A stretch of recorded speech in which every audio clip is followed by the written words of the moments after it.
হেই everyone, good morning সবাইকে। সবাই কেমন আছো? আশা করছি সবাই খুব ভালো আছো, আর আমিও খুব ভালো আছি। Welcome to my channel Tanu show. সবাই আমার পাশে থেকো, সাথে থেকো, আমার চ্যানেলটা সাবস্ক্রাইব করে দিও। আর যদি আমার ভিডিওগুলো ভালো লাগে তাহলে একটা লাইক করে দিও। সকাল সকাল ঘুম থেকে উঠে পড়েছিলাম, দিয়ে তারপরে মেয়েকে ঘুম থেকে তুলে ওকে খাইয়ে দাইয়ে ঘরে ঝাড়টাড় দিয়ে বাসনপত্র ধোয়াধুয়ি সব কিছু করে দিয়ে 2-4টা জামা কাপড় ছিল, ভাবলাম এগুলো ধুয়ে মেলে দিই, তারপরে রান্না বসাবো। তো সেই জন্য ছাদে চলে এসেছি জামা কাপড় ধুয়ে সেগুলো মেলার জন্য, দিয়ে মেলে যাব নিচে। মেয়েকে নিচে রেখে এসেছি, আমার শ্বশুরমশাই আছে আর কি, তো বাবার সঙ্গে আছে। মেয়ে নিচে খেলছিল, সে আসতে বায়না করছিল, আমি তাকে নিয়ে আসিনি, আমি লুকিয়ে লুকিয়ে ছাদে এসেছি। ও ছাদে আসলে সকাল থেকে প্রচুর রোদ, আর তার উপর খুব ছোটাছুটি করে, এত বড় হয়ে গেছে ঠিক করে হাঁটতে চলতেও জানে না, মনে হয় পড়ে যাবে, ছুটতে থাকবে, এইসব করে। আর আকাশটা দেখলে তোমরা মানে বাস জাস্ট মারাত্মক। আমি যখন ভিডিওটা এডিট করছি পরে, তখন দেখলাম যে সত্যিই তো খুব সুন্দর লাগছিল আকাশটা। আমি অতটা সামনে খেয়াল করিনি, কিন্তু যখন ভিডিওটা এডিট করছি তখন দেখছি যে সত্যিই মারাত্মক লাগছে আকাশটা দেখতে। তো তারপরে নিচে এসে মেয়েকে চান টান করিয়ে ঘুম পাড়িয়ে দিয়েছিলাম, দিয়ে রান্না বান্না সেরে আমি নিজে চান টান করে আর একটু ঠাকুরে ধূপ দিয়ে দিলাম। এখানে ফুল পাই না, সেই জন্য ফুল দিতে পারি না, নয়তো আমি যখন আমার বাবার বাড়িতেই বেশিরভাগ সময় থাকতাম তো সেখানে আমি ফুল জল দিতাম আর কি, প্রত্যেক দিন স্নান টান করে ফুল জল দিয়ে ধূপ দিতাম। তো এখন স্নান টান করে আমি ভাবছি একটু ক্রিম ট্রিম লাগাই, দিয়ে মেয়ে তো ঘুমাচ্ছে, তাহলে রিলস বানাবো আর কি, দিয়ে সেই জন্য আমি একটু ক্রিম লাগাচ্ছিলাম। আর অনেকক্ষণ আগে চান করেছিলাম, তো দিয়ে চান টান করে আর কি চুল টুল শুকনো হয়ে গেছিলো, প্রচুর গরম ছিল, সেই জন্য একটু আর কি আবার মুখে ফেস ওয়াশ করে এসেছি, দিয়ে সামনের চুলগুলো ভিজে গেছিলো, সেই জন্য একটু মুছে নিচ্ছিলাম। তো আমি ক্রিম ট্রিম লাগিয়ে ভাবছি যে একটু রিলস বানাবো, ঠিক চুলের চিরুনি করেছি আর মেয়ে উঠে গেল। তারপরে তাকে খাওয়ানো, দুপুরে দিয়ে বাবাকে ভাত টাত দেওয়া, এইসব করতে করতে একটুও রেস্ট পাইনি। ভাবলাম দিশা যদি আরেকবার ঘুমোই আর কি খাবার খেয়ে, দিয়ে ঘুমোইনি, আমার সঙ্গে শুয়েছিল একটু, দিয়ে দুজন মিলে ফোন দেখছিলাম। রিলস বানানো তো আর হলো না, মানে মেয়ের জন্য কি বলবো, সে দেবে না আর কি। আমি যখনই ফোন নিয়ে কিছু করব তখনই তার মানে মামাম এই করবো, মামাম এটা করে দাও, মামাম সেটা করে দাও, এরম করতে থাকে। তো আজকে একটু বেরোনোর আছে, সেই জন্য দুজন শুয়েছিলাম, ফোন দেখছিলাম একটু, ওই 5-10 মিনিট মতো রেস্ট পেয়েছিলাম। তারপরে এই যে মেয়েকে নিয়ে নিয়েছি, আর ও যখন ঘুমিয়েছিল চান করে, তখন হচ্ছে ওকে আমি টিপটা দিয়ে দিয়েছিলাম কাজলের, নয়তো জেগে থাকলে দিতে দেয়, সেটা সমস্যা হয় না, কিন্তু আমি তখনই দিয়ে দিয়েছিলাম। তো তারপরে আমি রেডি হয়ে ওকে রেডি করাচ্ছি, এই যে, দিয়ে ও আমাকে বলছে মাম্মাম দেখা যাচ্ছে, আমাদেরকে ফোনে দেখা যাচ্ছে। দিয়ে আমি বললাম হ্যাঁ বাবা আমাদেরকে দেখা যাচ্ছে। দিয়ে তারপরে সে বলছে আমরা কোথায় যাব, আমরা কি করব, এইসব জিজ্ঞাসা করছিল। তো আজকে আমি একটু মার্কেটে যাব, মেনলি দুটো কাজ আছে, যেটা হচ্ছে আমার মেয়ের ওষুধ কেনা।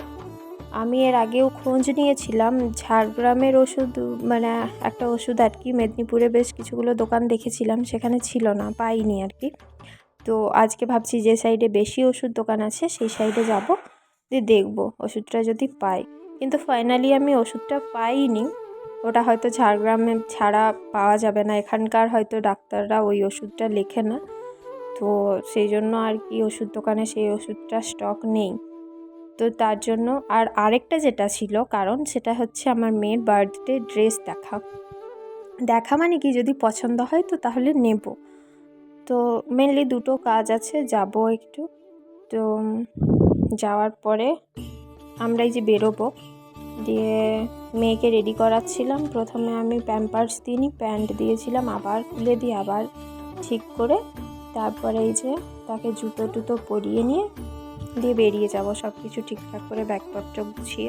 গোছানো বলতে কি, শুধু তার জলের বোতল নেব, ছাতা নেব, ব্যাস, আর কিচ্ছু না। তো চলো তোমরা দেখতে থাকো, আশা করছি তোমাদের সবার খুব ভালো লাগবে। আমরা মার্কেটে গেছিলাম, তারপরে এসে করে তা একটু অন্ধকার হয়ে গেছিলো, এসে করে তাড়াতাড়ি করে মেয়েকে নিয়ে রান্না বান্না করতে আর কি একটু লেট হয়ে গেছিলো। তো প্রায় 8:30 9টা বেজে গেছিলো। তারপর মেয়ে তো থাকতে চায় না সবসময়, মানে 7টা 7:30 থেকে 8টা বেজে যাওয়ার পরে মামাম ছাড়া সে আর কিছু বোঝে না। তো তাই জন্য আর ভিডিও শ্যুট করতে পারিনি আর তোমাদেরকে দেখাতেও পারিনি যে সেদিন কি কি নিয়েছিলাম। বেশি কিছু নিইনি, একটু সবজি মার্কেটে সবজি টবজি নিয়েছিলাম। তারপরে মেন যেটা নেওয়ার ছিল মার্কেটে গিয়ে সেটা হচ্ছে মেয়ের বার্থডে ড্রেস।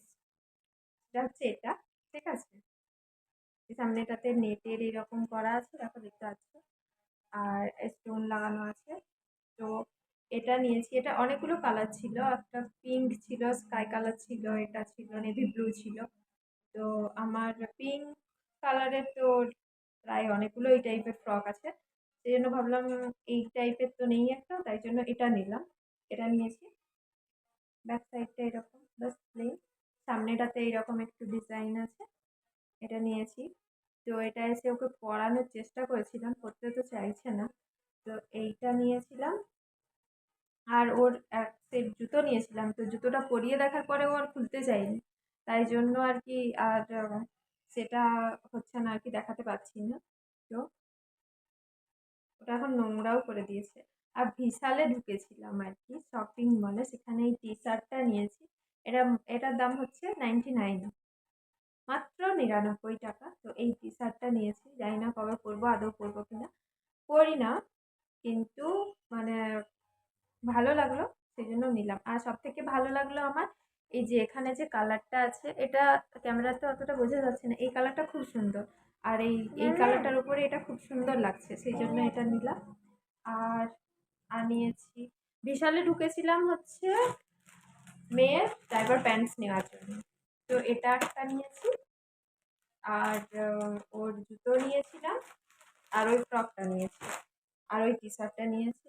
আর একটা কুর্তি নিয়েছিলাম, কুর্তিটা হচ্ছে সেলাই করতে দেওয়া ছিল, তো তাই জন্য তো হয়নি করা। এই যে এই কুর্তিটা নিয়েছি, আমার এটা ভালো লাগছিল আর কি, সুন্দর লাগছে। তো এই কুর্তিটা নিয়েছি, সেলাই করতে সেদিনই দিয়ে এসেছিলাম, সেই জন্য মেনলি যে ভাবলাম যে একসঙ্গেই দেখাবো সবগুলো।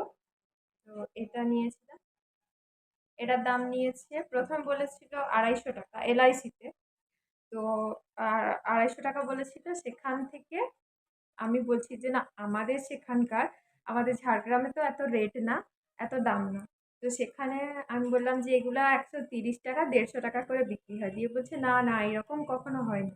দিয়ে আমি বলছি সে হোক আর নাই হোক, আপনি দিতে পারবেন কি? আমি 160 টাকা দাম বলেছিলাম, আমি বললাম 150-র থেকেও 10 টাকা বেশি বলছি, তো আমি 160 টাকা দেবো, যদি দিতে পারো তো দাও, নয়তো আমি চললাম। আমি হাঁটতে শুরু করেছি ব্যাক সাইড থেকে ডেকে, মানে আবার ডাকছে যে ও দিদি ও দিদি এসো নিয়ে যাও, ঠিক আছে। বলছে 80 টাকা হলেও দাও, 180। আমি বললাম না একদম, আমি 160-এর ওপরে 1 টাকা দেবো না, 20 টাকা তো অনেক দূরের কথা। দিয়ে লাস্ট পর্যন্ত সেই দামে নিয়েছি। আর একটা জিনিস নিয়েছিলাম, সেটা আমি তোমাদেরকে পরে দেখাবো, এখন আমার কাছে নেই।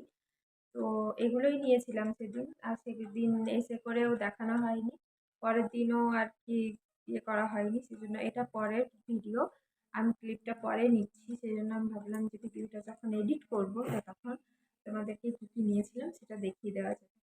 তো চলো তোমরা দেখতে থাকো, আশা করছি তোমাদের খুব ভালো। তো এই যে রাত্রিবেলা এসে ফিরে আর কি মেয়েকে খাইয়ে নিচ্ছি, ও এরকম শুয়ে শুয়েই খায়, মানে ও বসে খেতে পারে না কোনো, মানে রুটি বলো তাকে পেস্ট করে দিতে হয়, ভাতটা দুপুরে একটু নরম করে মেখে দিলে খায়, নয়তো এমনি যে স্যারেলাক এই চাম এগুলো ওকে খাওয়াতে গেলে এরকম কোলে নিয়ে শুয়ে দিয়ে খাওয়াতে হয়। তো ও 1 চামচ খাবে, কত ভঙ্গি করে কত কিছু করে তাকে খাওয়াতে হবে, তো টুলিয়ে টুলিয়ে খাওয়াচ্ছিলাম। রান্নাবান্না হয়ে গেছে, বাবাকে খেতে দিয়ে দিয়েছি, বাবা সেদিকে খাচ্ছে, আর আমি এই যে মেয়েকে খাওয়াচ্ছি, দিয়ে তারপর সে ঘুমোবে, খাওয়ার পরে সে ঘুমোবে, যখনই খাওয়াই না রাত্রেবেলা। আর আজকে একটু তাড়াতাড়ি ঘুমিয়েছিল, তো মার্কেটে গেছিলাম সেই জন্য, তো সেই জন্য আর কি ওকে জামাটা পরাচ্ছি, আমি ভাবলাম যে দেখি তাহলে কেমন লাগছে, দিয়ে ওকে পরিয়েছি। পরানোর পরে সে কিছুতেই পরবে না সেটা, মানে তাকে ভালো লাগছে না এখন ঘুমের মতো, সে বলছে না আমি পরবো না। দিয়ে সেটা খুলে দিলাম, তারপরে ঘুমিয়ে গেছিলাম। পরের দিন তোমাদের দাদাভাই ফোন করেছে সকালবেলা, দিয়ে আমাদেরকে দেখাচ্ছিল আর কি ডিউটি যাচ্ছে সে। তো আজকের মতো এইটুকুই, সবাই ভালো থেকো, সুস্থ থেকো, টাটা।